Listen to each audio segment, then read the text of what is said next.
حکیم لقمان کی عورتوں کو 5 نصیحتیں۔ نمبر 1، اگر تم چاہتی ہو تمہاری زندگی اچھی گزرے تو ہمیشہ صدقہ دیتی رہنا۔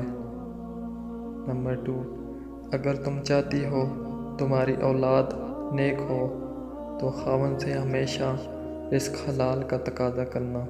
نمبر 3، اگر تم خاوند کے گھر میں خوش رہنا چاہتی ہو تو غیروں کی باتوں پر دھیان مت دینا۔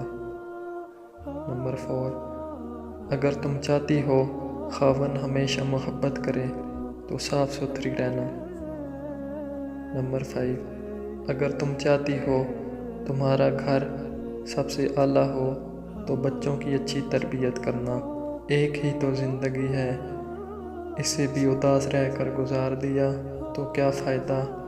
اداس ہو جانا، رو لینا، پریشان ہو جانا، یہ سب نارمل ہے۔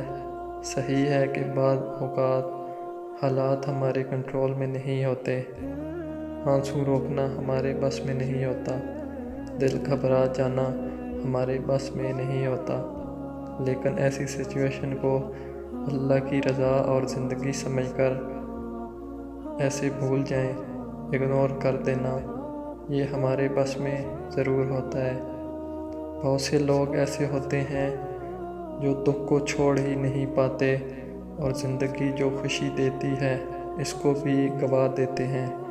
خوشی اور غم زندگی کا حصہ ہے اور یہ ساتھ ساتھ ہی چلتے ہیں، لیکن ان غموں کو دل میں بسا لینے سے زندگی نہیں گزر جاتی۔